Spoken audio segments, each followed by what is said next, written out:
আসসালামু আলাইকুম ওরহমতুল্লাহ। প্রিয় দর্শক, আশা করি সকলেই ভালো আছেন আর আপনারা দেখতেছেন ক্লাস টিভি। বন্ধুরা, আজকের এই ভিডিওতে আমরা হুজুরে পাক সাল্লাল্লাহু আলাইহি ওয়াসাল্লামের একটি চমৎকার ঘটনা আপনাদেরকে শোনাবো, যা দেখে একজন বৃদ্ধ তাজ্জুব হয়ে তার সকল পরিবারের সঙ্গে ইসলাম ধর্ম গ্রহণ করেছিলেন।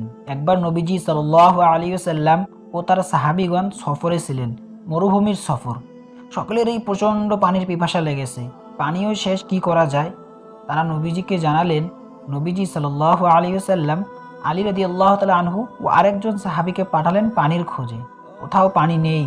ইতিমধ্যে দেখলেন এক বৃদ্ধা 2 মশক পানি নিয়ে উঠে চলে যাচ্ছে। তারা ভাবলো, এই তো পানির সন্ধান পাওয়া গেছে, এই বুড়ির কাছে জিজ্ঞেস করলেই পাওয়া যাবে পানির সন্ধান। কিন্তু হতাশ হলেন তখন যখন বুড়ি বলল, এখান থেকে পানির দূরত্ব 1 দিনের রাস্তা। গতকাল এই সময় আমি পানি নেওয়ার জন্য রওনা হয়েছিলাম। তারা ভাবলো, কি করা যায়? অগত্যা তারা বুড়িকে বললেন, বুড়িমা, আপনি যদি একটু কষ্ট করে আমাদের সাথে আসতেন। তারা বুড়িকে নবীজির কাছে নিয়ে এলেন।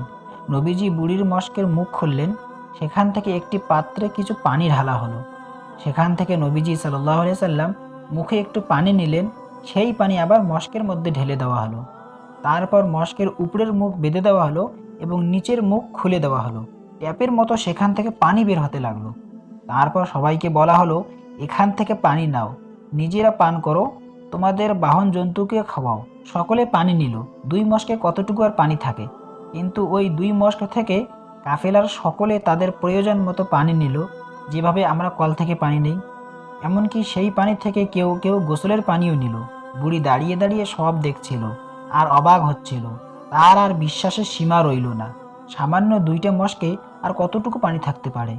কিন্তু তার চোখের সামনে এই 2 মশক থেকে শত শত মশকে পানি নেওয়া হলো। এ দেখি আজব ঘটনা।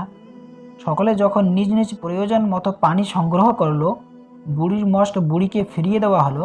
বুড়ি দেখলো, আমার মশক থেকে এত পানি নেওয়ার পরও এর পানি এতটুকুও কমেনি, বরং আগের চেয়ে আরও পূর্ণ দেখা যাচ্ছে।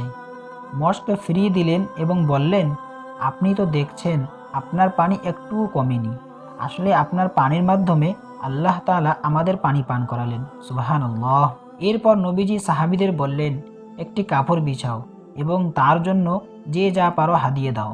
কেউ দিল খেজুর, কেউ আঠা, কেউ বা দিল জব। অনেক খাবার জমা হলো বুড়ির জন্য। এগুলো বুড়িকে হাদিয়ে স্বরূপ দেওয়া হলো।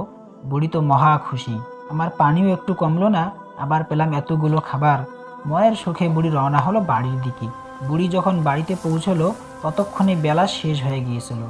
সকলে তার দেরি হওয়ার কারণ জিজ্ঞেস করলো। বুড়ি তখন খুলে বলল সব। মোহাম্মদ নামের যে লোকটা নিজ বাপদাদার ধর্ম ত্যাগ করেছে, 2 জন লোক আমাকে তার কাছে নিয়ে গেল। তারপর ঘটলো আজব এই ঘটনা। সকলেই তা শুনে তাজ্জব হয়ে গেল। বুড়ি বলল, আল্লাহর কসম, আমার সব দেখে মনে হয়েছে সে হয়তো পৃথিবীর সবচেয়ে বড় জাদুকর অথবা সত্যি আল্লাহর প্রেরিত রসুল। এরপর থেকে মুসলিম সৈন্যরা ওই বীরদার এলাকার আশপাশের এলাকায় অভিযান চালাতো, কিন্তু বুড়ির এলাকায় আক্রমণ করতো না। এ দেখে বুড়ি নিজ কওমকে বলল, আমার মনে হচ্ছে তারা ইচ্ছাকৃতভাবেই তোমাদের এড়িয়ে যাচ্ছে, তোমাদের আক্রমণ করছে না।